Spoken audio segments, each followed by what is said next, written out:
Video games. They are now bigger than ever before, with a multitude of platforms available for anyone to play on, from PCs to consoles to even mobile phones capable of running some of the most demanding games that were once only possible on the aforementioned platforms. The current era of video games are some of the most creative, high budget, and well produced, with indie games thriving in their own unique way. Most of the time, they are a game that you buy once, sometimes with DLCs sprinkled along to help further show support to the developers, provided they are well priced. Recently, I bought Euro Truck Simulator 2 and all of the map DLCs because I want to further expand the game, and that was an experience.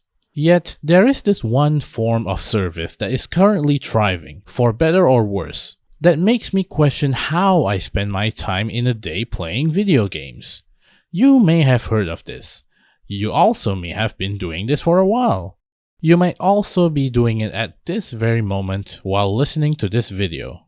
It is called Game as a Service, or Live Service.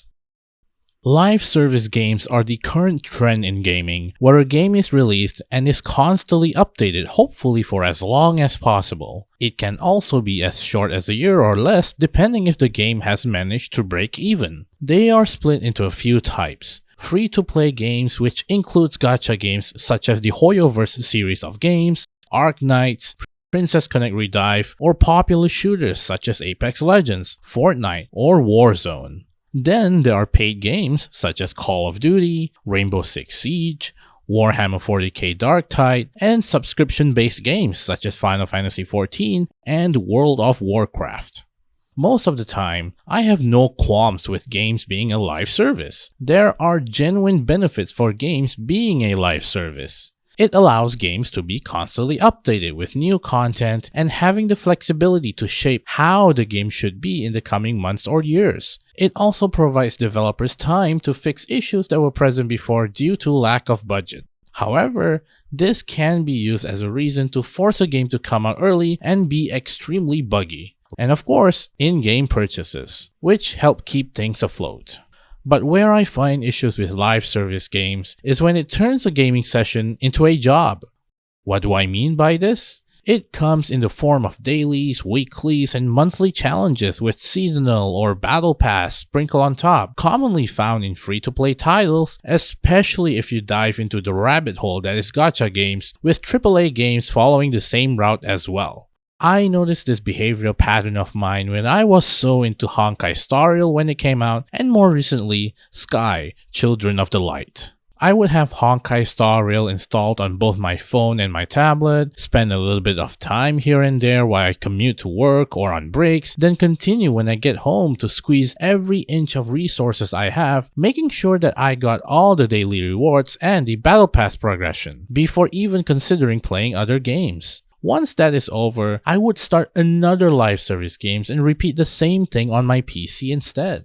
Lo and behold, I have spent probably up to an hour just min-maxing my time with these games. This scared me because all that time could have been spent doing something else that is much more beneficial, or even allowing me to sleep properly because I wasn't too worried about this. Yet, the exact opposite happened because I needed to make sure that I didn't miss any of the daily rewards that could lead to a next pull if I grinded every day. I pretty much stopped caring too much about Honkai Star Rail because of it. However, I recently got into Sky Children of the Light because it's from the same developers of Journey, a game that I loved. It's a really cool social adventure game with beautiful music and feel to it. All that was totally ruined for me personally when I bought the season pass. I had to remember to log in at least at 3 PM or later to see what dailies and whether I can just do this on my tablet or PC. Then I would occasionally check how much seasonal currencies I have and whether or not I am on track with the progression.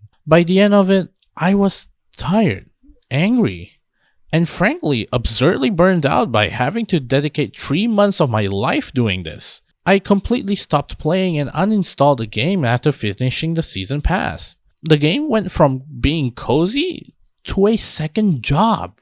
What I noticed instead after finishing said season pass was that I was free, liberated even. free from ever needing to think about doing dailies anymore so I can actually move on with my life. I didn't need to remember to log in at 3 p.m. every day and make sure that I at least know what the dailies are going to be and how long it would take to complete it and on which platform I should be completing it on. It made my daily commute a lot less stressful as well because I spent my time either taking a quick shut-eye or listening to a song or really just doing nothing and enjoying a moment of peace within my own mind. While at home, I would end up just playing the games that I genuinely enjoy without the need to care about doing dailies. It's crazy to think that this was something that I genuinely missed, but it's real.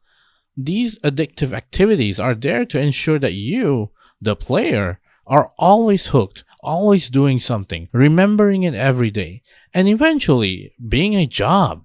On the flip side, I can see why people would indulge in these types of games instead. It can be their gateway to gaming, especially the popular ones, and it can be easy to consume. Or maybe all they need is that 5 to 10 minute break to keep themselves entertained during long work hours or having to constantly commute from one place to another without having to interact too much, unlike traditional games. Hell, they probably don't even have a decent computer, and these games are the only way to play at a decent frame rate. Some games also opted to make the dailies easier by each patch, which makes it even more enticing for people to keep coming back to play. Honkai Star Rail's 1.6 patch, for example, made it so that the dailies are less restrictive and there's no daily mission in its battle pass. Princess Connect Redive has a literal skip button to allow players to focus on the game's other aspects like the story events or PvP. Fortnite has a catch-up mechanic that boosts the amount of XP if you didn't play for a certain number of days. For me, I realize that I am more of a traditional gamer and I prefer games that respect my time. I prefer to play the games that I want to enjoy for what it's worth and come back from time to time when I want to relive the excitement once again. This does not mean I completely ignore any new live service games that come out. I recently played the finals and I had a blast with it. Will these kinds of addictive behavior in gaming disappear? I don't think so. Not with the current landscape. So many games are constantly pushing the boundaries to ensure that player retention will be at all-time high, regardless of whether it's a free-to-play game or paid games. There will be games that do respect the players' time, while others, they will use scummy tactics to ensure that they cannot escape the game.